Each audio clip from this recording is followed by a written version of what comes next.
Okay, सो मेरा नाम अजिंक्य सोलंके है। My name is Ajinkya Solanke. And जो मैं सब्जेक्ट पढ़ाता हूँ वो है physics, chemistry, biology, mathematics, history, geography, political science, economics and computer science educator. तो काफ़ी ज़्यादा सब्जेक्ट पढ़ाता हूँ मैं। ठीक है, लेकिन let us forget about that, just remember my name, that is my name is Ajinkya. And let us start with our topic. तो इंट्रोडक्शन अगर हमारा खत्म हो गया हो, so let us start with our topic. ठीक है, चलिए। So let us start. So what we are going to have is today, हम लोग सबसे पहले प्रॉपर्टीज देखेंगे मेटल्स एंड नॉन मेटल्स की, सॉरी आयनिक कंपाउंड्स की। तो आयनिक कंपाउंड्स की जो प्रॉपर्टी है वो कुछ इस तरह है। सबसे पहला let us discuss about the strength. Strength के बारे में बात करते हैं। तो ये जो कंपाउंड होते हैं ना, आयनिक कंपाउंड्स, इनका नाटक कुछ ऐसा है। कैन वी से NaCl जब बनता है, NaCl, can you tell me sodium के ऊपर कौन सा चार्ज आता है? इस पर्टिकुलर कंपाउंड में सोडियम के ऊपर कौन सा चार्ज आता है? मतलब हम लोग दिखाते नहीं है वहां पे, बट ऑब्वियसली उसके ऊपर चार्ज है, राइट? पॉजिटिव आता है। सोडियम के ऊपर पॉजिटिव चार्ज आता है, क्लोरीन के ऊपर नेगेटिव चार्ज आता है, भले ही हम लोग उसको नहीं दिखाते। Correct? Okay, so this is exactly what we do. Fine. अब इसके अंदर एक चीज आपको ध्यान में रखना है। अगर पॉजिटिव और निगेटिव हो, हम लोग ऐसा बोल सकते हैं दोनों के बीच में बॉन्ड है। NaCl are connected to themselves, उनके बीच में बॉन्ड है। ओके, तो that is the first bond. Bond से आपकी स्ट्रेंथ बढ़ती है, correct? Now what we are going to do is we are going to have another, क्या बोलते हैं, प्रॉपर्टी उसकी। दूसरा बॉन्ड कौन सा है? देखो, NaCl, NaCl, NaCl, NaCl, ऐसे बहुत सारे मॉलिक्यूल में ले रहा हूं। अब तुम बताओ चार्जेस कौन से रहते हैं सब पे?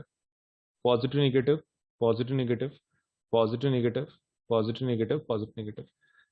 हम लोग ऐसा बोल सकते हैं कि इस वाले केस में इन दोनों के अंदर ज्यादा अट्रैक्शन होगा। मतलब ये मॉलिक्यूल और ये मॉलिक्यूल में अट्रैक्शन होगा बिकॉज ऑफ पॉजिटिव निगेटिव, पास पास में आएंगे वो। Same thing will happen with this also, and same thing will happen with this also. तो ये अट्रैक्शन क्यों बढ़ रहा है? कैन वी से, मतलब NaCl के बीच में बॉन्ड तो है ही strong, that is obviously strong, but the bond is also there some kind of attraction between molecules also.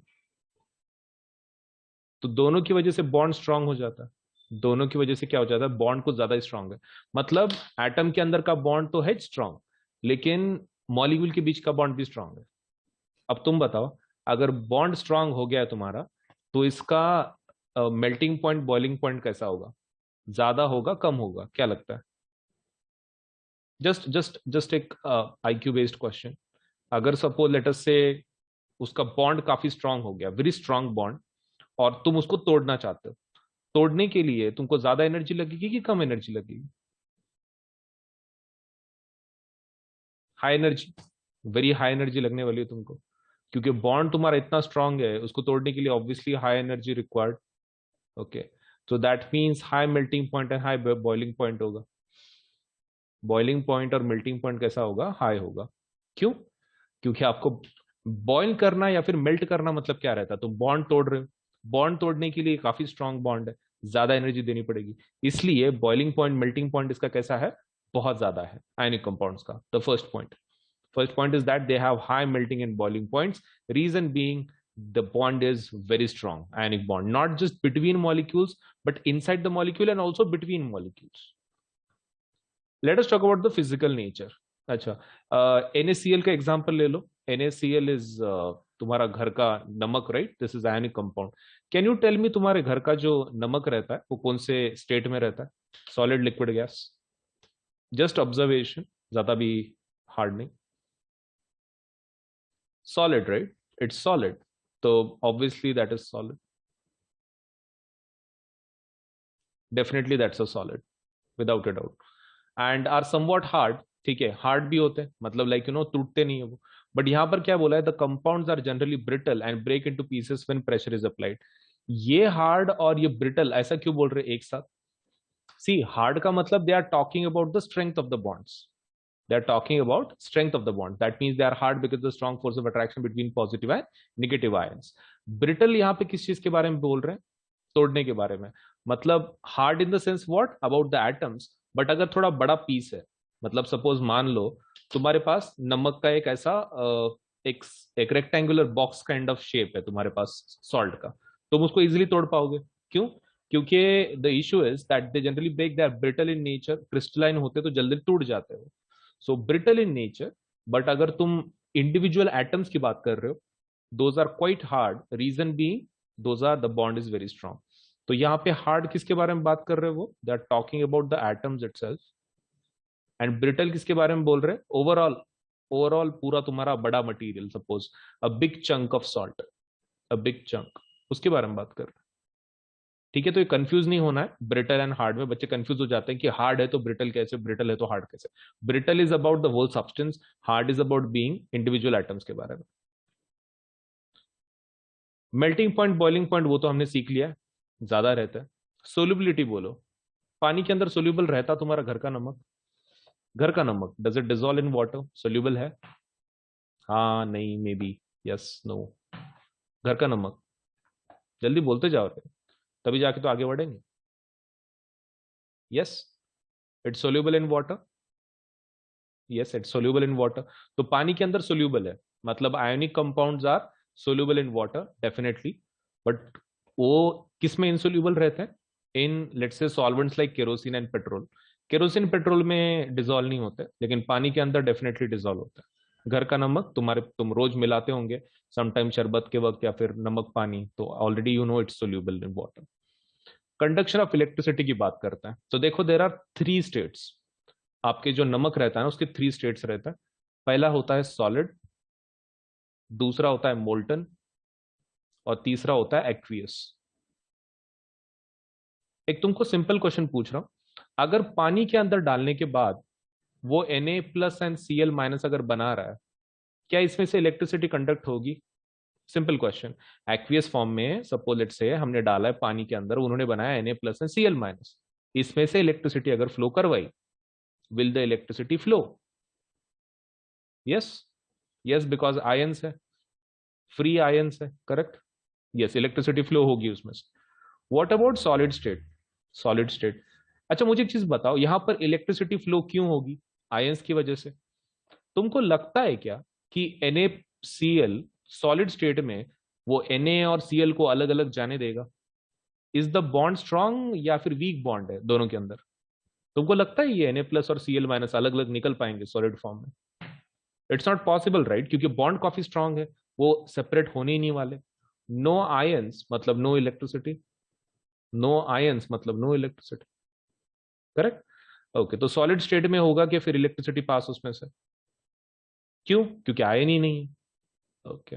What is molten state? Molten state मतलब क्या रहता है? देखो, NaCl को लो और NaCl को गर्म कर दो. इतना गर्म करो कि वो थोड़ा सा मेल्ट होना शुरू हो जाए, थोड़ा सा सेमी लिक्विड स्टेट में. अब तुम बताओ, सेमी लिक्विड स्टेट में मतलब समथिंग लाइक सॉलिड से लिक्विड में गया है लेकिन पूरा लिक्विड नहीं हुआ है. Semi liquid state, molten form, उसको मोल्टन फॉर्म बोलते हैं. थोड़े आयन बनेंगे, राइट. एक्वियस सॉल्यूशन के इतने आयन नहीं बनेंगे, लेकिन थोड़े आयन तो बनेंगे ना. तो इलेक्ट्रिसिटी फ्लो होगी क्या फिर उसमें से?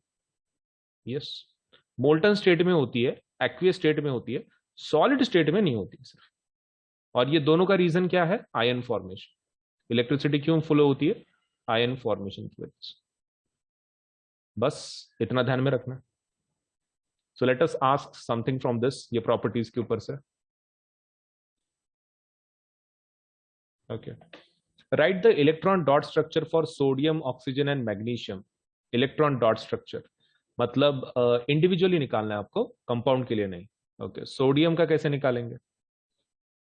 सोडियम, सोडियम और एक ही हम लोग इलेक्ट्रॉन निकालेंगे उसके लिए. एक क्यों? एक ही इलेक्ट्रॉन रहता ना लास्ट के शेल में, तो एक ही निकालेंगे. एग्रीड.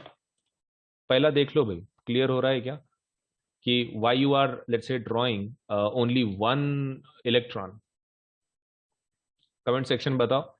और तुम भी लिखो सपोज लेट अस से.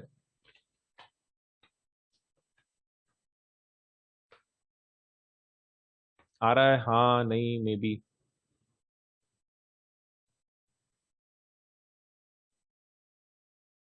ओके ठीक है, ठीक है।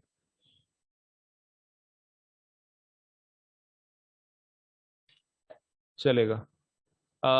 ऑक्सीजन का बताओ। ऑक्सीजन का हम लोग कितने इलेक्ट्रॉन लिखेंगे? ऑक्सीजन के हम लोग डॉट इलेक्ट्रॉन डॉट स्ट्रक्चर में क्या करते हैं कि सिर्फ लास्ट के शेल में जितने इलेक्ट्रॉन्स है उतने बताते हैं। ऑक्सीजन का एटॉमिक नंबर कितना है? 8। कॉन्फ़िगरेशन क्या जाएगी? 2,6। मतलब कितने इलेक्ट्रॉन बताएंगे लास्ट केस में? लास्ट केस में कितने इलेक्ट्रॉन बताएंगे? 2 की 6? अरे भाई, लास्ट में जितने होते हैं उतने बताने पड़ते हैं। ऑक्सीजन का एटॉमिक नंबर क्या है? 6। सॉरी 8। कॉन्फ़िगरेशन क्या है? 2,6। मतलब कितने इलेक्ट्रॉन बताने पड़ेंगे? 6 इलेक्ट्रॉन बताने पड़ेंगे। ओके, तो 6 बताओ। 1, 2, 3, 4, 5, 6। Let us go for the next one. अभी मैग्नीशियम का बताओ। मैग्नीशियम का एटॉमिक नंबर है 12, कॉन्फ़िगरेशन 282। कितने बताएंगे? अब गलती मत करो, जितने लास्ट के शेल में उतने ही बताने, ज्यादा नहीं। 2। ओके ठीक है, तो मैग्नीशियम का 2 बता देंगे। 1 और 2 कोई भी दिशा में तुम बता सकते हो। ओके, तो पहला पार्ट तो हो गया। Show the formation of Na2O and MgO by transfer of electrons. Okay, तो ये कर पाएंगे हम लोग Na2O एंड MgO। चलो एक ऊपर के स्पेस में कर देते हैं। इसको मिटा देता हूं मैं, और ऊपर के स्पेस में मस्त उतारते हैं उसको। तुम भी तुम्हारे बुक के ऊपर उतारो, मतलब जो तुमको ऑलरेडी सिखाया हुआ है, क्योंकि and you can match your answer with me. ठीक है, Na2O बताना है अपने को। Na2O। चलिए, तो सोडियम क्या कर देता है? सोडियम एक इलेक्ट्रॉन को छोड़ देता है। 281 configuration, converts to Na plus. एक इलेक्ट्रॉन, कॉन्फ़िगरेशन इज 2,8। ये इलेक्ट्रॉन कौन ले लेता है? This electron is taken by whom? Your favourite, क्या नाम है उसका? ऑक्सीजन। ऑक्सीजन ले लेगा इस इलेक्ट्रॉन को। ऑक्सीजन। और ये इलेक्ट्रॉन को ले लेगा। करेक्ट। लेकिन ये कितने इलेक्ट्रॉन को लेगा? 2 इलेक्ट्रॉन को लेगा। Okay, and it will create what? It will create, configuration is 2,6, it will create O2 minus, and configuration क्या आएगा? 2,8। एक बार चेक कर लो if you are understanding this। अब हमको क्या लिखना है? डायरेक्टली डायग्राम बना देंगे हम लोग वो सोडियम और ऑक्सीजन का। सो ऑक्सीजन 2 है ना आपके? ओके, तो एक काम कर लेते हैं, पहले सोडियम को निकाल लेते हैं। एक, एक, और किसके अंदर डालेंगे? ऑक्सीजन के अंदर। ऑक्सीजन मतलब कौन? 6 वाला। 1, 2, 3, 4, 5, 6। और ये 2 हम लोग इधर ऐड कर लेंगे, Na। और Na कितने हैं? 2 टाइम्स है। ओके, और ऑक्सीजन कितना आ जाएगा? ऑक्सीजन 1, 2, 3, 4, 5, 6, 7 और 8। और sign, sign should be negative और पॉजिटिव। निगेटिव लेकिन कितना? -2। ओके, -2। वो तुम अंदर से बता सकते हो, इट्स नॉट कंपलसरी, आप अंदर से बता सकते हो, बाहर से बता सकते हो। ओके, और सोडियम कितने लगेंगे? सोडियम तुम Na2O बताओ, नहीं तो उसको तुम ऐसे बता सकते हो, 2Na भी बता सकते हो। आपके ऊपर है, आपको वो 2Na बताना है कि Na2 बताना है। It's up to you how you want to show it.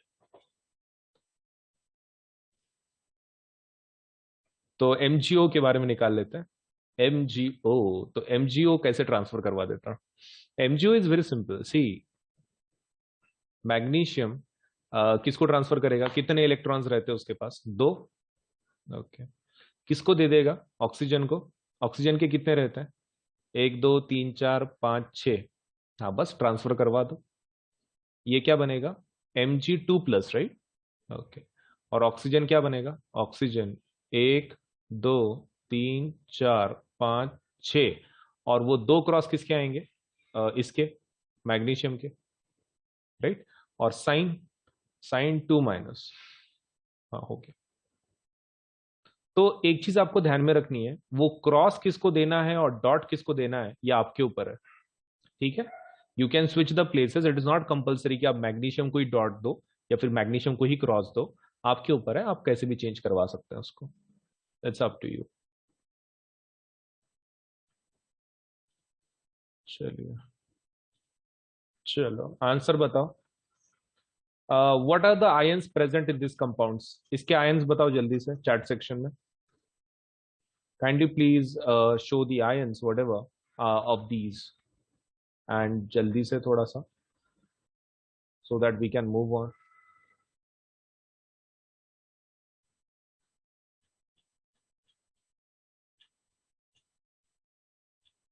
चलो भाई, थोड़ा जल्दी। Any kind of ions, Na2 and MgO में आयंस कौन से बन रहे हैं?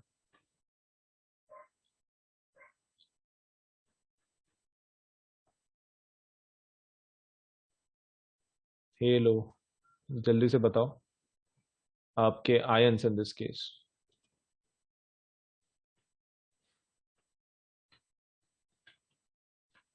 Okay, Na plus and O2 minus, और दूसरे वाले में?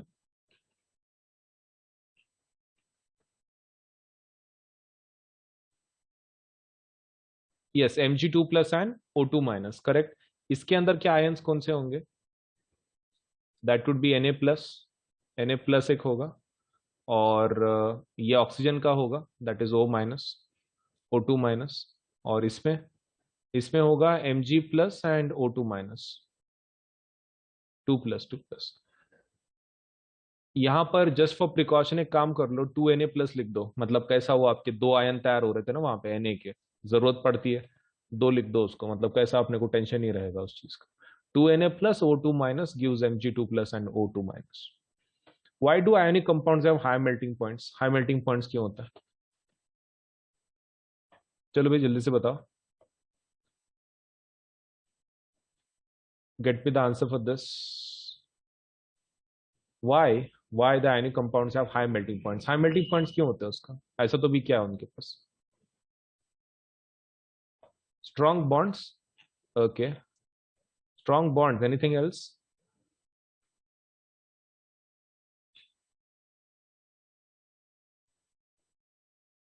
ओके, स्ट्रॉन्ग अट्रैक्शन, हाँ ये सही है, स्ट्रॉन्ग अट्रैक्शन बोलो, स्ट्रॉन्ग अट्रैक्शन बोलो। बॉन्ड्स आर ऑब्वियसली स्ट्रॉन्ग, वो तो है ही है, बट तुमको ऐसे बताना है कि उनके अंदर क्या है, लार्ज, लार्ज अट्रैक्शन फोर्स है, लार्ज अट्रैक्शन फोर्स है, and the amount of heat supplied that will be required to overcome this particular force, ये force को overcome करने के लिए हमको ज्यादा heat देनी पड़ेगी, and that's why the melting point is high, high melting point because of the large attraction force, and we need to give supply more energy to overcome this force। हो गया, इतना ही है। चलिए पूछ लेते हैं इसमें से। Okay, so let us talk about this। तो ऑकरेंस ऑफ मेटल्स, चलो पहले ऑकरेंस ऑफ मेटल्स देख लेते हैं। अब ऑकरेंस ऑफ द मेटल्स में क्या है, सबसे पहला, मतलब ये सेक्शन में हम लोग पढ़ने क्या वाले, बाय द वे हम इसके अंदर ये पढ़ने वाले हैं कि अलग अलग मेटल्स को निकालते कैसे हैं, मतलब खदान होती है ना, माइंस होते हैं, वो माइंस में से कैसे निकालते हैं, प्यूरिफाई कैसे करते हैं, कौन सी केमिकल रिएक्शन को यूज करना पड़ता है कौन से मेटल के लिए, तो वो सब कुछ हम लोग पढ़ने वाले हैं। तो चलिए शुरू करते हैं। The earth crust is the major source of metal. अब तुमको तो ये तो पता ही है कि मेटल कहाँ से मिलते हैं, जमीन में से मिलते हैं। Sea water also contain some soluble salt such as sodium chloride, magnesium chloride. कुछ सॉल्ट्स हमको कहां से मिल जाते हैं, सी वाटर से। The elements of the compounds which occur naturally the earth crust are known as minerals. तो ऐसे कोई भी सबको लेटस से मटेरियल जिसमें से अपने को एलिमेंट या फिर कंपाउंड मिलते हैं, उनको क्या बोलते हैं हम लोग, मिनरल बोलते हैं। ओके, तो mineral is what, basically geography में होगा ना तुमको लोअर ग्रेड में, मिनरल मतलब क्या रहता है, जिसमें से हमको कोई मेटल एलिमेंट मिलेगा, that is called as mineral. अब उसके अंदर एक चीज आपको ध्यान में रखना है, कुछ मिनरल्स में परसेंटेज कम होता है। एक एग्जांपल लेते हैं, मान लो there is one mineral called as X and there is another mineral called as Y. इसके अंदर आयन का जो परसेंटेज है वो 80% है, 80% आयन है उसके अंदर, और इसके अंदर सपोज मान लो जस्ट 5% आयन। ये एक मिनरल है, ये भी एक मिनरल है, दोनों मिनरल। अब तुम बताओ प्रॉफिटेबल किस में रहेगा, मतलब हमको ज्यादा किस में परवड़ेगा आयन निकालने को, एक्स में कि वाई में, like which is affordable commercially. मतलब हम लोग अगर आयन निकाल रहे हैं, मान लो दोनों में से किस में अफोर्डेबल है, सीधा सीधा in the chat section you can write down, be fast, be connected, तभी जाके आपको वो समझ में आएगा डिटेल में। एक्स में ऑब्वियसली, एक्स में प्रॉफिटेबली आप निकाल सकते हो। तो इसको क्या बोलते हैं, ये मिनरल को हम लोग बोलते हैं ओर। क्या बोलते हैं, ओर बोलते हैं। ओर मतलब क्या, वो एक ऐसा मिनरल होता है जिसमें से कमर्शियली हम लोग निकाल सकते हैं, मतलब नुकसान में नहीं रहेंगे, फायदेमंद, सपोज लेटस से हम लोग उसमें से कोई मेटल को या फिर मिनरल को, मतलब कोई एलिमेंट को हम लोग एक्सट्रैक्ट कर सकते हैं। क्या ये ओर है, नहीं, दिस इज नॉट दी ओर। ये वाला जो मिनरल वाई है ना, ये ओर नहीं है आयन का। Okay, now let us have an example, एक एग्जांपल देखते हैं और एक। मान लो आपके पास एक्स और वाई है, इसके अंदर 80% Fe है, इसके अंदर 5% Fe है, इसके अंदर 5% सपोज एल्यूमिनियम है, और इसके अंदर सपोज मान लो 60% एल्यूमिनियम है। ओके, अब तुम मुझे बताओ एक simple question, X and Y are they minerals, X and Y minerals हैं क्या, पहला question, are they minerals X and Y, जल्दी जल्दी fast and fast please, let's say respond करो सो दैट हम लोग आगे बढ़ सकें। Yes obviously they are minerals, right, minerals पक्का है। मुझे आयन का और बताओगे, इसमें से आयन का और कौन सा होगा, दोनों में से, एक्स और वाई में से आयन का और, एक्स होगा, एक्स, क्यों, क्योंकि उसमें परसेंटेज ज्यादा है, परसेंटेज ज्यादा मिल रहा है, तो obviously ion would be the, क्या बोल सकते हैं, एक और है उसमें। व्हाट अबाउट एल्यूमिनियम का और कौन सा, एल्यूमिनियम का और कौन सा होगा, एक्स होगा कि वाई होगा,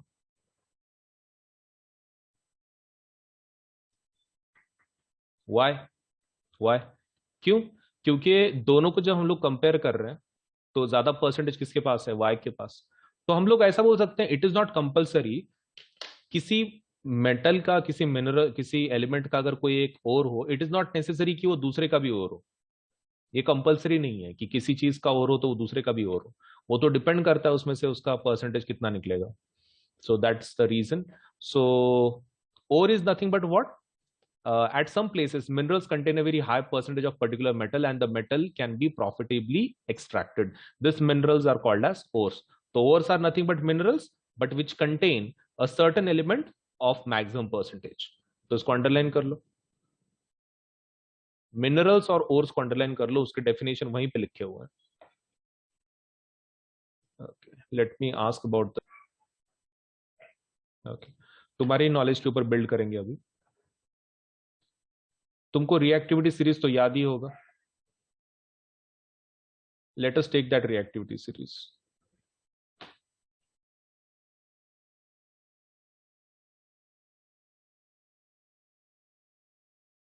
क्या प्यारा सुप्रीम कोर्ट, देन सपोज मार्जल एंड हाई कोर्ट मैसेज। मैं हाइड्रोजन को हटा रहा हूं यहां से, क्योंकि मुझे हाइड्रोजन को एक्सट्रैक्ट नहीं करना है, वो गैस है, वो एक्सट्रैक्ट नहीं करते हम लोग। अब तुम बताओ, इसमें से ज्यादा रिएक्टिव कौन सा ग्रुप है, लेफ्ट साइड पे कि राइट साइड पे, ज्यादा रिएक्टिव कौन है, left side right side, simple question, left side reactive है कि राइट साइड रिएक्टिव है, लेफ्ट साइड रिएक्टिव है, राइट, मतलब ये बहुत ज्यादा रिएक्टिव है, ये ग्रुप इधर का, इधर का ग्रुप बहुत रिएक्टिव है। हम लोग ऐसा बोल सकते हैं ये बीच वाले ही हैं, मतलब लेट से मिडल में है समवेयर, ये ना ज्यादा रिएक्टिव है ना लेस रिएक्टिव है, and these are the least reactive, ये सबसे लीस्ट रिएक्टिव है, ये हाईली रिएक्टिव है। अब तुम बताओ, अगर मैं नेचर में इसको ढूंढ रहा हूं, मतलब मान लो मैं किसी खदान में गया और मैं इनको देख रहा हूं, सभी वहां पे एलिमेंट्स पड़े हुए हैं, जमीन के अंदर है, इसमें से तुमको क्या लगता है, ये कैल्शियम, ये मैग्नीशियम, ये सेपरेट मुझे मिलेंगे कि किसी के साथ मिलेंगे, क्या लगता है, दे आर हाईली रिएक्टिव, तुमको बोला है कि वो बहुत रिएक्टिव है, तो वो अकेले सेपरेट मिलेंगे अपने को बॉक, मतलब लाइक से स्टोन के स्टोन मिलेंगे हमको, मैग्नीशियम एल्यूमिनियम के, क्या वो किसी के साथ मिलेंगे? क्या लगता है? If the reactivity is very high, so would we get them separate या फिर किसी के साथ मिलेंगे? किसी के साथ में मिलेंगे, सेपरेट नहीं मिलेंगे तुमको, क्योंकि बहुत रिएक्टिव हैं, किसी के साथ बैठे हुए होंगे, ऑलरेडी रिएक्शन कर लिए होंगे उन्होंने। ओके, तो इसमें से बता सकते हो ऐसा कौन है, ऐसा कौन सा ग्रुप है कि जो हमको अकेले मिलेगा, मतलब सेपरेट, मतलब खदान की तो सिर्फ वही एलिमेंट मिलेगा, बाकी कोई एलिमेंट नहीं मिलेगा।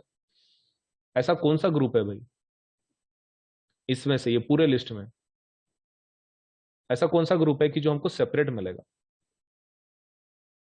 सेपरेट वो मिलेगा कि जिसकी रिएक्टिविटी कम है। किसकी रिएक्टिविटी कम है? सिल्वर एंड गोल्ड, हम लोग ऐसा बोल सकते हैं ये हमको मिलेंगे सेपरेट। सिल्वर एंड गोल्ड हमको सेपरेट मिलेंगे, वो रिएक्ट ही नहीं करते किसी के साथ, तो नेचर में भी वो किसी के साथ रिएक्ट नहीं करेंगे, जमीन के अंदर सेपरेटली मिलेंगे हमको ये। मतलब इट्स अ वेरी सिंपल, आराम से सेपरेटली हमको मिल जाएंगे वो। ज्यादा परेशानी किसमें होगी हमको? ये वाले लोगों में। अब तुम बताओ, ज्यादा एक्सट्रैक्शन प्रोसेस हमको किस में लगेगी? मैं ऐसा बोल सकता हूं ये पहले वाले एलिमेंट में कुछ ज्यादा ही एक्सट्रैक्शन प्रोसेस लगेगी हमको, मतलब हमको बहुत ज्यादा एक्सट्रैक्ट करना पड़ेगा, केमिकल रिएक्शन यूज करने पड़ेंगे, तब जाके वो सेपरेट होंगे अपने ग्रुप से। ये बहुत आसान है, ये तो क्या, इनको ज्यादा कुछ करने की जरूरत भी नहीं है, सेपरेटली मिल जाते हैं। इनको बहुत ज्यादा रिएक्शन अपने को देने पड़ेंगे, तब जाके वो सेपरेट होंगे। Okay, so it depends on what exactly, it depends on your reactivity order, right? Okay, तो यहाँ पे देख लो, यहाँ पे देख लो, उन्होंने अरेंज किया हुआ है potassium, sodium, calcium, magnesium, aluminium. ये किसके थ्रू मिलता है हमको? इलेक्ट्रोलिसिस रिएक्शन के थ्रू। ये बाकी के जिंक, आयरन, लेड, कॉपर किससे मिलते हैं? रिडक्शन के through.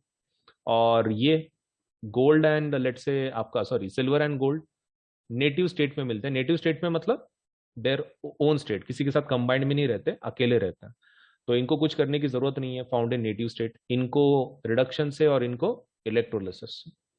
So this is the method. तो एक क्वेश्चन तुम्हारे लिए, एक्सट्रैक्शन किसके ऊपर डिपेंड करेगा? मतलब मान लो तुम्हारे पास एक पत्थर आ गया और तुमको बोल रहे हैं कि भाई एक्सट्रैक्शन शुरू करो, तो तुम्हारी रिएक्शन किसके ऊपर डिपेंड करेगी? तुमको मान लो उन्होंने एलिमेंट का नाम भी दिया है कि ये किसका स्टोन है, तुमको एलिमेंट का नाम भी दिया है, किसके ऊपर डिपेंड करेगा कि तुम कौन सी एक्सट्रैक्शन प्रोसेस यूज करोगे? रिएक्टिविटी सीरीज पे, right? Okay, it will depend on reactivity series which technique you are going to use. Good. So इसमें से लेट अस जस्ट सी कि कुछ क्वेश्चंस है क्या, टॉपिक नहीं है। Late us talk about enrichment. होता क्या है बाय द वे एनरिचमेंट? देखो, ores mined from the earth are usually contaminated with large amount of impurities such as soil, sand. अब तुम सोचो, अगर कोई ओर है, तुमने खदान में से निकाला इसको, माइन में से, ऑब्वियसली उसके अंदर धूल होगी, सैंड होगी, बहुत सारी सॉइल होगी, बहुत कुछ होगा उसमें मटेरियल, मतलब मेटल के अलावा बहुत कुछ होगा उसमें, वो रिमूव करना पड़ेगा अपने को। वो गंदगी को क्या बोलते हैं? सॉइल, सैंड, इसको बोलते हैं गैंग। ठीक है, क्या बोलते हैं? गैंग। तो gang is basically what, your, let's say, impurities in your ore। Okay, तो एक काम करते हैं, उसका डेफिनेशन लिखते हैं अपने वर्ड्स में। गैंग मतलब क्या है? impurities in ore की जो हमको निकालनी है, राइट? ये तो निकालना ही पड़ेगा, उसके सिवा वो तो मेटल हमको प्योर स्टेट में मिलेगा नहीं। The process used for removing the gangue from ore are based on differences between physical and chemical properties of the gangue and the ore. Different separation techniques are accordingly employed. Okay, ठीक है। तुमको lower grade में याद है, एक तुमको कुछ topic था called separation of different materials, मतलब तुम्हारे पास डिस्टिलेशन था, फ्रैक्शनल डिस्टिलेशन था, and you had so many techniques of filtration, right? तो उसमें का आप अलग अलग प्रोसेस कोई भी यूज कर सकते हो फॉर सेपरेशन। आपको सिलेबस में वो नहीं है कि भाई सेपरेशन कैसे करना है। आपको इस पॉइंट में क्या बता रहे हैं, इसमें खाली इतना ही बोल रहे हैं कि ओर के अंदर इंप्यूरिटीज होती हैं, और इसको रिमूव करने के लिए आप क्या यूज करते हो? Different separation techniques. बस इतना ही बोल रहे हैं, कुछ नहीं है। मतलब in the exam they will just ask you what is gangue, gangue क्या रहता है, आप वो डेफिनेशन बोल सकते हो, impurities in ore is called as gangue, हो गया। And how do you remove it? With the help of using different separation techniques. बस इतना ही है। लेट अस सी बाकी कैसा है। टिल नाउ हमने सिर्फ बेसिक बेसिक देखा है कि भाई बहुत सारे मेटल्स हैं, मिनरल और ओर में का फर्क क्या है। देन वी सॉ कि एक्सट्रैक्शन किस बेसिस पे करते हैं, रिएक्टिविटी के ऊपर डिपेंड करता है, हमने ये भी देखा। उसके बाद हमने ये भी देखा कि ओर्स का एनरिचमेंट कैसे करते हैं, मतलब लाइक सेपरेशन टेक्निक्स है, और उसमें गंदगी क्या होती है, गैंग होती है, तो वो भी हमको पता है। अब मेन पार्ट आता है केमिकल रिएक्शन का। तो अपने जो ओर्स हैं वो तीन इसमें डिवाइडेड है, राइट, एलिमेंट्स के हिसाब से। एक की जो सबसे टॉप रिएक्टिव है, दूसरे की जो कम रिएक्टिव है, और सबसे कम एकदम लीस्ट रिएक्टिव।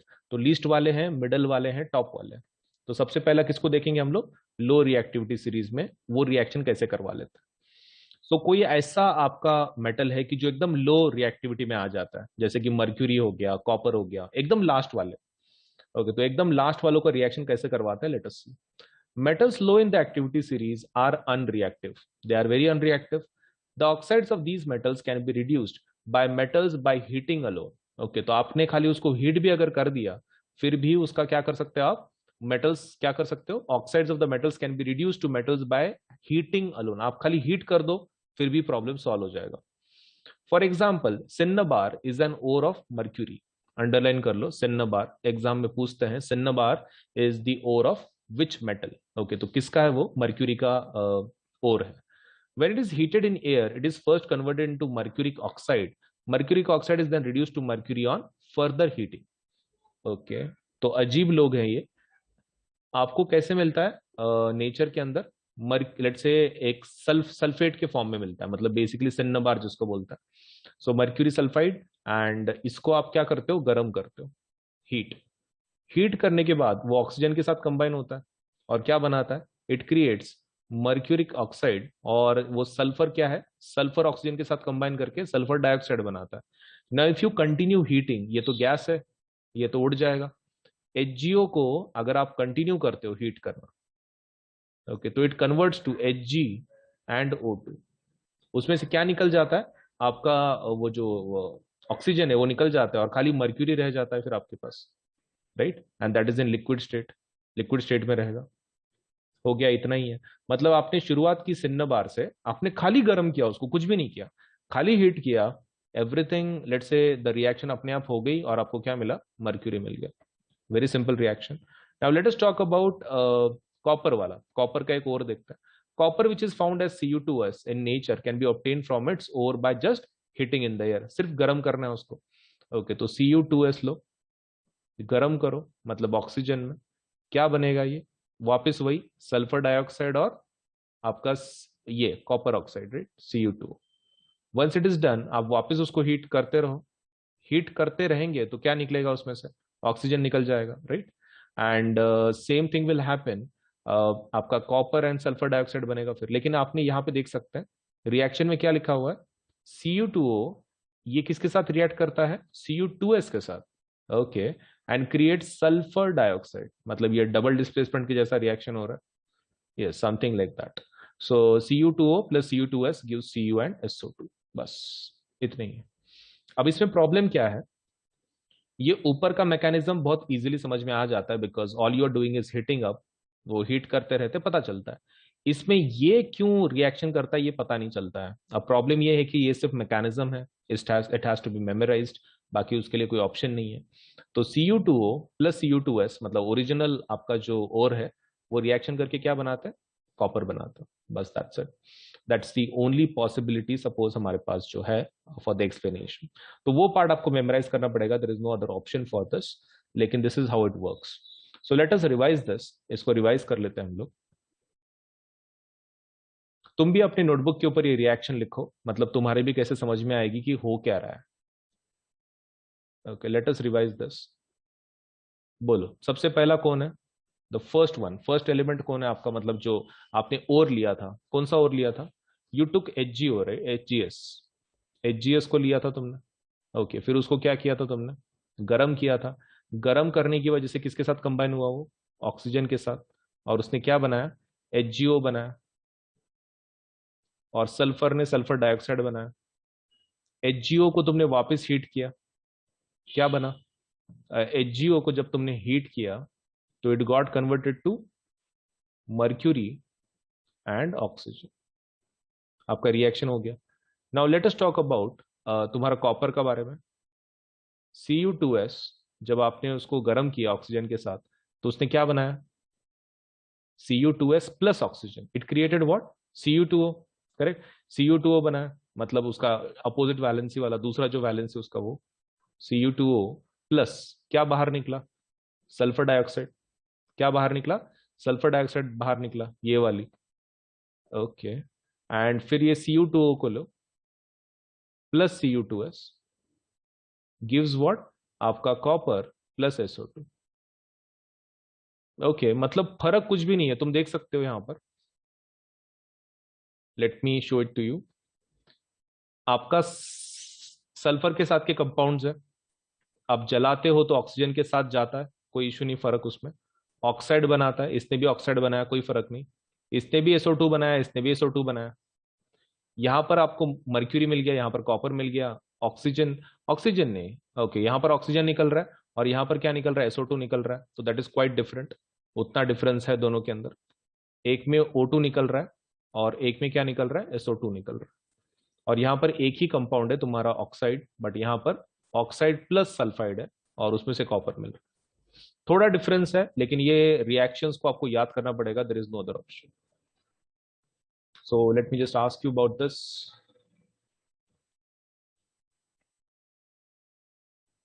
चलिए, अभी ये कौन सा हो गया? ये लो रिएक्टिविटी सीरीज वाले हो गए। अब मिडल वाले देखते हैं, मिडल वालों को कैसे निकालेंगे।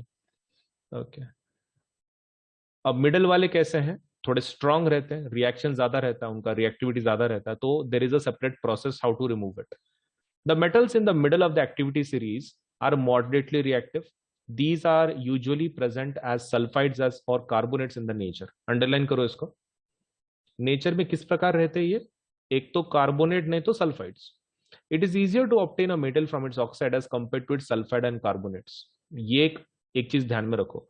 कोई पर्टिकुलर अगर आपके पास एक ग्रुप है, कंपाउंड है, कुछ भी है, उसके ऑक्साइड से उसको निकालना बहुत आसान है, लेकिन सल्फाइड कार्बोनेट से निकालना हार्ड है, बिकॉज वो ग्रुप काफी कनेक्टेड रहता है, स्ट्रॉन्ग बॉन्ड तैयार होता है उसके अंदर। तो ऑक्साइड से निकालना इज सिंपल, सल्फाइड कार्बोनेट से नहीं। Therefore, prior to reduction, the metal sulfides and carbonate must be converted into metal oxide. तो ये चीज आपको ध्यान में रखना है। मिडल वाले किससे मिलते हैं? एक तो सल्फाइड्स, नहीं तो कार्बोनेट्स। डायरेक्टली हम लोग निकाल सकते हैं क्या इसमें से मेटल? नहीं। किस में कन्वर्ट करना पड़ेगा? ऑक्साइड में। पहले ऑक्साइड में कन्वर्ट करो, फिर तुम रिमूव कर सकते हो, राइट? तुम मुझे बताओगे, तुमने यहां पर ऑक्साइड में से कैसे निकाला था किसी मेटल को?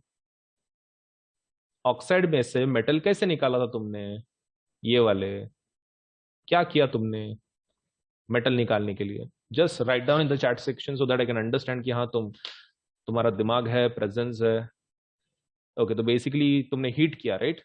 तुम्हारे ऑक्साइड को तुमने हीट किया और तब जाके तुमको वो मेटल मिला, करेक्ट? ओके, तो प्रोसेस देखते हैं, प्रोसेस देखते हैं। So can we say something like this कि मिडल वालों के लिए आपको क्या करना है? सबसे पहले सल्फाइड कार्बोनेट लो, फर्स्ट स्टेप, सल्फाइड कार्बोनेट लो, उसको ऑक्साइड में कन्वर्ट करो समहाउ, कैसे तो भी करके उसका ऑक्साइड बनाओ, और फिर उसको हीट कर लो, आपको मिल जाएगा metal. Let me know if you are okay with this process. Sulphide carbonate को लो, ऑक्साइड में कन्वर्ट करो, उसको गर्म करो, मेटल मिल जाएगा। यहां तक इज ओके? एक के बाद एक देख लो, sulphide carbonate to oxide to heat to metal. Okay with this? Okay, fine, आगे बढ़ता है। Therefore, prior to reduction, the metal sulfides must be converted to metal oxides. The sulfide ores are converted into oxides by heating strongly in the presence of excess air. अब problem क्या है एक बार देख लो, problem देख लो। ये जो sulphide ओर है ना, इसको आपको अगर ऑक्साइड उसका बनाना है तो आपको बहुत ज्यादा एक्सेस एयर में गर्म करना पड़ता है। इसको एक्सेस एयर में गर्म करना पड़ता है, तभी जाके रिएक्शन हो पाती है। मतलब if you want to convert sulphide ores to oxide, you need to heat them in excess air, excess air में करना पड़ता है। और इस मेथड को क्या बोलते हैं? रोस्टिंग। इस मेथड को क्या बोलते हैं? रोस्टिंग। एंड कार्बोनेट्स को अगर ऑक्साइड में कन्वर्ट करना है तो एयर सप्लाई कैसा चाहिए? Limited, limited, limited. मतलब क्या नाटक है? सल्फाइड ओर को एक्सेस एयर चाहिए, कार्बोनेट ओर को कैसा चाहिए? Air limited air. ओके, इसको एक को लिमिटेड चाहिए, एक को ज्यादा चाहिए, मतलब एक को ज्यादा एयर चाहिए, एक को कम चाहिए। ग्रेट। एक्सेस किसको चाहिए? सल्फाइड वालों को, जिसका नाम क्या है? रोस्टिंग। और कार्बोनेट वालों को क्या चाहिए? सपोज से जो लिमिटेड एयर में, उस प्रोसेस का नाम क्या है? कैल्सिनेशन, उसको कैल्सिनेशन बोलता है। राइट। ओके।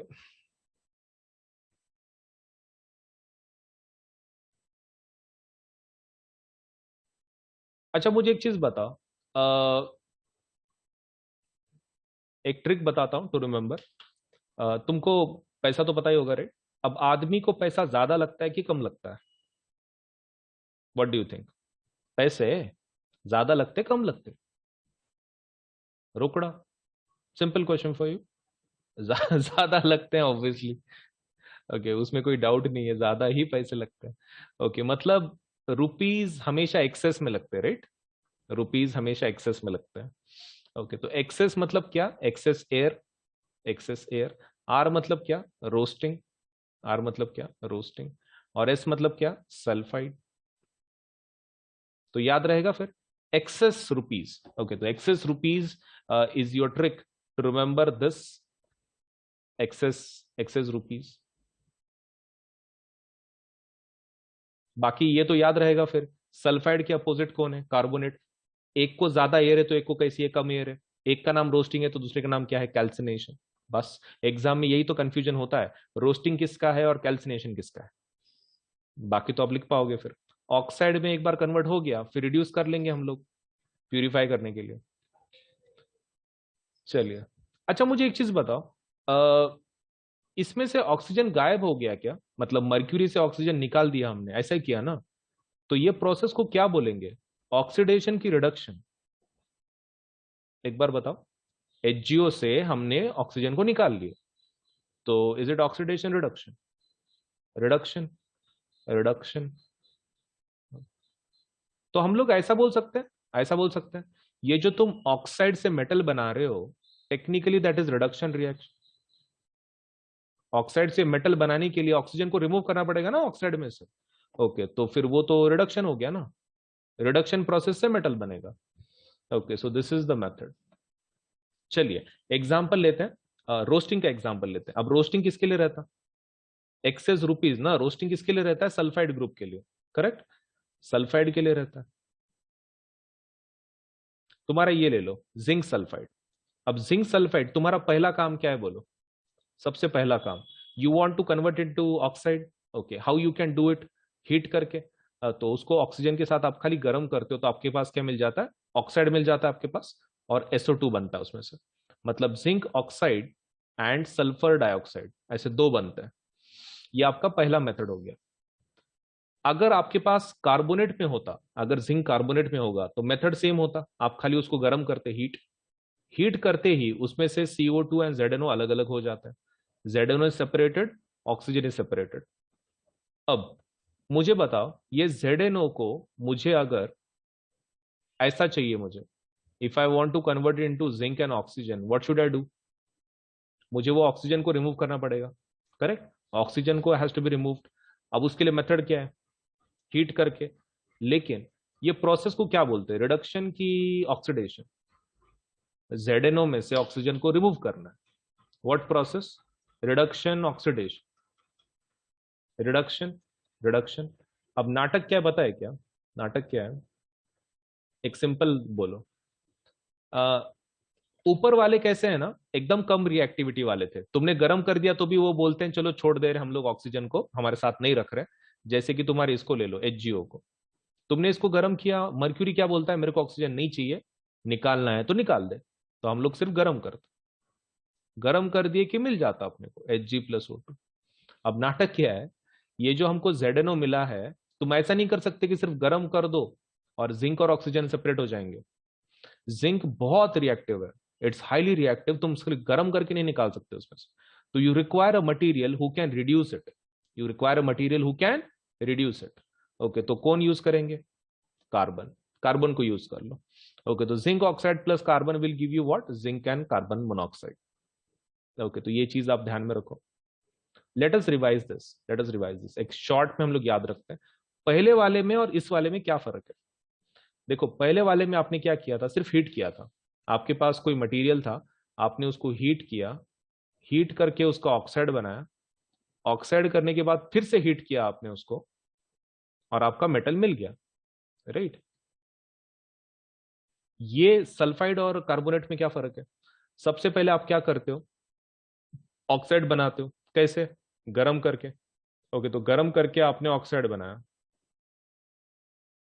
फिर अब रिड्यूस करना है। खाली गर्म करने से कुछ होगा नहीं। ओके, तो आप कार्बन से रिडक्शन करवाते हो, कार्बन से क्या करवाते हो, रिडक्शन करवाते हो, और फिर वो मेटल मिलेगा, फिर वो मेटल मिलेगा आपको। सो this is how it is done. Okay, so let me ask you from this, थोड़ा सा क्योंकि कंफ्यूजन हो गई हो।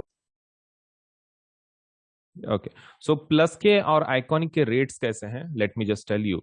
देखो हमारे पास दो टाइप के सब्सक्रिप्शन है। अगर आप क्लास नाइन्थ के लिए है तो क्लास नाइन्थ के सब्सक्रिप्शन ये रहे, ठीक है, 1 मिनट।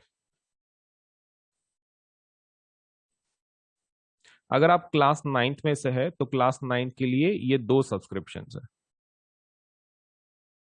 अगर आप क्लास अगर आप क्लास टेंथ के लिए है तो ये दो सब्सक्रिप्शन है।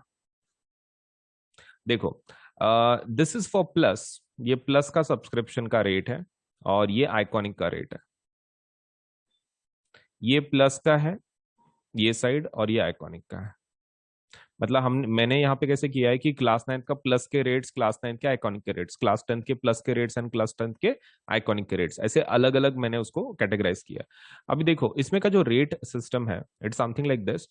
आप जितना बड़ा लोगे, से जितने ज्यादा महीनों का आप सब्सक्रिप्शन लोगे उतना आपको सस्ता मिलेगा। जैसे कि मान लीजिए यहाँ पे 13 महीने का कितना आ रहा है, सपोज लेट से 6 महीने का आपको 10,000 पड़ रहा है, राइट। 12 महीने का देख लो कितना आ रहा है, 15,000। अगर आप 6 महीने के हिसाब से 2 बार लेते तो कितना होता, 10 + 10 20,000। तो 12 महीने का 20,000 हो जाता, लेकिन 12 महीने का एक आप डायरेक्टली लेते हैं तो कितना गिर रहा है, 15,000। तो देखो आप जितना बड़ा लोगे उतना अच्छा। जैसे कि मान लो आप मेरे हिसाब से तो भी class ninth, class tenth, 11th and 12th चारों साल का एक साथ ले लो, बहुत इजीली आपको लेकिन नो सस्ते में पड़ जाएगा। That is 48 months. तो 48 मंथ्स का डायरेक्टली ले लो तो that is going to cost you 40,000। ठीक है, 40,000 आपको पड़ जाएगा, let's say the rate if you apply for 48 months. वैसे ही आइकॉनिक अगर आप 48 मंथ्स का लेना चाहते हो तो 48 मंथ्स के लिए आइकॉनिक का रेट कितना है, 83,000। अब 83,000 इतना ज्यादा क्यों है प्लस के कंपैरिजन में? क्योंकि इसके फीचर्स वैसे हैं ना, आपको एक पर्सनल एक टीचर है कि जो आपके ऊपर ध्यान रख रहा है, इंडिविजुअल सपोर्ट है, 360 डिग्री सपोर्ट है। सो बिकॉज ऑफ दैट इसका जो रेट है प्लस से थोड़ा सा डबल है एंड थोड़ी सा अमाउंट ज्यादा है। तो depending on your economic capacity either you can go for 48 months of 40,000 या फिर 48 मंथ्स ऑफ 83,000। आप दोनों में से एक प्लान के लिए जाओ, क्योंकि जितना बड़ा लोगे उतना अच्छा रहेगा आपके लिए, क्योंकि उतना सस्ता पड़ता है ना, बार बार उतना खर्चा करने में क्या मतलब है। So I think you should go for either 48 months of plus और ईदर 48 मंथ्स ऑफ आइकॉनिक, तो 40,000 या फिर 83,000। अगर आप क्लास टेंथ के स्टूडेंट है तो आप एक काम कर सकते हैं, आप 36 महीने का ले सकते हैं। 36 मतलब 3 साल हो जाते हैं, that is 10th 11th 12th। 36 महीने का जो प्लस का रेट है दैट इज 32,000। कितना है, 32,000। तो you should go for this package 32,000। And अगर आप आइकॉनिक में जाना चाहते हैं तो द रेट इज 66,000। तो देखो देर आर टू रेट्स। 36 महीने का 10वीं का जो सब्सक्रिप्शन है वो कितना जा रहा है, दैट इज 32,000। एंड अगर 36 महीने की अगर आप आइकॉनिक की बात कर रहे हैं सो दैट इज 66,000। सो दोनों में से एक सपोज लेट से प्लान के लिए जरूर अप्लाई करो, क्योंकि कैसा है कि आप जितना बड़ा लोगे, मैं अगेन बोल रहा हूँ, उतना आपको सस्ता गिरेगा। एंड ऊपर से ये जो दोनों प्लान है ना, प्लस आइकॉनिक 9th का या फिर 10th का, इसके ऊपर 10% ऑफ है। 10% क्या है, ऑफ है, 10% डिस्काउंट है। सो उसके लिए क्या करना पड़ता है, ये आपको कोड इस्तेमाल करना पड़ता है। अब कौन सा कोड, तो आप कोड का, आप ये कोड ध्यान में रखना, that is AS Live 10, Ajinkya Solanke LIVE 10। अब ये कोड कहाँ पे लिखना है आपको, देखो आप सबसे पहले ऊपर टैप करोगे कि भाई आपको प्लस चाहिए कि आइकॉनिक चाहिए, राइट। मान लो आपने आइकॉनिक ले लिया, ठीक है, आइकॉनिक ले लिया और 48 मंथ्स का आप ले रहे हो। तो 48 मंथ्स को आपको क्या करना है, आइकॉनिक लेना है। नीचे पेमेंट का बटन होगा यहाँ पर, तो ये पेमेंट का बटन पे क्लिक नहीं करना है। उसके लेफ्ट हैंड साइड पे आपको एक कोड पूछा जाएगा, ठीक है, मतलब do you have a code वगैरह पूछा, आपको इसको टैप करना है सबसे पहले। आइकॉनिक को कर लिया, that is first step. Second step क्या है, इस कोड को आप ये कर लो, टैप कर लो। कोड के अंदर ये लिख देना है AS Live 10, आप कोड लिख दिए AS Live 10। फिर आप सपोज लेटर से वो प्लान को ले सकते हैं 48 मंथ्स का। आप जैसे ही कोड अप्लाई करते हैं ना, आपकी जो जो अमाउंट है ना आपको जो दिख रही है पेज के ऊपर, वो 10% कम होकर आपको दिखाई जाएगी। ठीक है, तो पेमेंट के बाद डिस्काउंट अप्लाई नहीं करना है, पेमेंट के पहले डिस्काउंट अप्लाई करना है। तो यहाँ पर कोड लिख देना है AS लाइफटाइम अजिंक्य सोनके LIVE10, ASLIVE10, और उसमें स्पेस नहीं देना है। ठीक है, it should be continuous, ASLIVE10 continuation में लिखना है। आप ये कोड पे टैप कर दो, ये कोड लिख दो, आप उसको डन कर दो, तो इमीडिएटली आपका 10% कम होकर आपको अमाउंट दिखाई जाएगी। फिर आप प्लान को ले लो 48 मंथ्स को, और आप पेमेंट कर सकते हैं फिर इसके बाद। And payment can be done in both things. मतलब लाइक पेमेंट आप किसी भी फॉर्मेट में कर सकते हो, net banking, debit card, credit card, that is not a problem. And more over आप इसको पार्ट्स में भी पे कर सकते हैं, मतलब पार्ट्स में पे करने की फैसिलिटी भी है EMI की जैसे। तो आपको वो पेमेंट का बटन दबाने के बाद आपको बहुत सारे ऑप्शन मिलेंगे, तो उसमें पेमेंट बाय पार्ट्स आप वो ऑप्शन भी ले सकते हैं। ठीक है, so that facility is also there. अगर मतलब एकदम से इतनी अमाउंट आप पे नहीं कर सकते तो आप उसको पार्ट्स में भी पे कर सकते हैं, दैट्स अप टू यू, आपको कैसे पे करना है। बट बड़े प्लान के लिए जाओ ताकि आपको वो सस्ता मिले, right. So that is the most important part. And code को नहीं भूलना है कि आपको कोड कौन सा यूज करना है, AS Life 10 for 10% discount. 10% discount के लिए आपको डेफिनेटली यूज करना है दी code that is AS Life 10 Ajinkya Solanke ASLIVE10। तो 10% डिस्काउंट जरूर ले लें, सस्ता बना दे अपने प्लान को। All you to do is use this code. ठीक है, तो कहीं लिख लो और जरूर अप्लाई करो आज ही, ताकि आपको सभी फीचर्स एक ही प्लेटफॉर्म पे सब कुछ मिल सके, राइट। सो वीडियो को लाइक करना है, चैनल सब्सक्राइब करना है, बेल आइकन जरूर दबाना है, उतना तो काम कर ही देना है। ठीक है, चलिए देन। ओके, तो हमारे पास देखो दो टाइप के सब्सक्रिप्शन है। एक होता है प्लस सब्सक्रिप्शन, एक होता है आइकॉनिक सब्सक्रिप्शन। ठीक है, so this is the basic plan to get started, this is our basic plan. और आइकॉनिक मतलब क्या है, तुम ऐसा समझ सकते हो, प्लस का advanced version is iconic. Plus का advance version is iconic, so you can take your CBSE preparation to the next level with personal mentor. इसमें एक सबसे बेस्ट फीचर क्या है, आइकॉनिक में आपको एक पर्सनल मेंटोर असाइन किया जाता है। That is the best thing you are going to get in iconic subscription. तो ये आपके ऊपर है whether you want to go for plus subscription, आप प्लस के लिए जाना चाहते हैं या फिर आइकॉनिक के लिए जाना चाहते हैं, दैट इज स्टार। तो आपके ऊपर है, right. This is one of our basic plans, and इसको आइकॉनिक हम लोग क्या बोलते हैं, 360 डिग्री सपोर्ट। तो दिस इज 360 डिग्री सपोर्ट, मतलब लाइक यू नो आपको एक कंप्लीट सपोर्ट मिल जाता है हमारी तरफ से, एक मेंटोर भी असाइन किया जाता है for your entire study. So plus में क्या क्या फीचर मिलेंगे, देखो प्लस में आपको सबसे पहला जो फीचर मिलेगा दैट इज आपको इंडिया के बेस्ट एजुकेट पढ़ाएंगे। मतलब आपको एक ही प्लेटफॉर्म पे सब्जी सब्जेक्ट का नॉलेज लेट से मिल जाएगा। मतलब ऐसा जरूरी नहीं है कि साइंस के लिए दूसरी जगह पे जाओ, मैथ्स के लिए ये पर्टिकुलर प्लेटफॉर्म पे जाओ। You can just visit let say हमारे ये प्लेटफॉर्म को, आप कभी भी इस प्लेटफॉर्म पे अगर गए, सपोज आपको हर एक सब्जेक्ट का नॉलेज, सपोज लेटर से मतलब हर एक चीज आपको हर एक सब्जेक्ट के बारे में इस प्लेटफॉर्म पे मिल जाएगी। You don't have to let से switch the platform just because आपको साइंस पढ़ना है तो ये प्लेटफॉर्म पे जाना है, मैथ्स पढ़ना है तो दूसरे प्लेटफॉर्म पे जाना है, कोई जरूरत नहीं है। हमारे पास प्लस सब्सक्रिप्शन अगर आप लेते हैं तो आपको एक ही प्लेटफॉर्म पे सभी फीचर्स मिल जाएंगे। Second thing is that we have interactive live classes, मतलब इसके अंदर आपको पढ़ाया जाता है। इंटरेक्शन का मतलब ये होता है कि टीचर आपको लाइव पढ़ाता है। मतलब इट्स नॉट लाइक कि रिकॉर्डेड क्लासेस हैं, लाइव क्लासेस होती हैं डेली बेसिस पे। तो जिसकी वजह से आप टीचर के साथ इंटरेक्ट कर सकते हैं। अगर आपको कोई चीज डिफिकल्ट जा रही है, आपको नहीं आ रही है, तो यू कैन लेट से आप इंटरेक्ट कर सकते हैं टीचर्स के साथ, and you can get your let say जो भी प्रॉब्लम्स है, कोई टॉपिक्स है, समझ के ले सकते हैं इन अ बेटर वे। तो इंटरेक्टिव लाइव क्लासेस का वही फायदा है कि आपको एजुकेटर से प्रॉपरली लेट से एक प्रॉपर अंडरस्टैंडिंग के साथ लेट से आपको एक टॉपिक समझ में आ सकता है। मतलब whether it is about doubt या फिर whether it is about let's say explanation part, आपको बहुत ही क्लियर तरीके से आपको समझ में आएगा विद लेट अस से the teachers of the plus subscription. अब बात करते हैं लाइव टेस्ट एंड क्विजेस। देखो कैसा है ना, पढ़ाने का तरीका अलग होता है। देखो एक तो इंडिया के बेस्ट एजुकेटर्स हैं, मैं ऐसे नहीं बोल रहा हूँ educator, I am saying educators. क्यों, इसका फायदा क्या है, देखो कैसा होता है, जब आप लोकल ट्यूशन कुछ लगाते हो तो आपको एक पर्टिकुलर सब्जेक्ट के लिए सपोज एक टीचर होता है, राइट। साइंस के लिए एक टीचर, मैथ्स के लिए एक टीचर। तो इसमें वैसा नहीं है।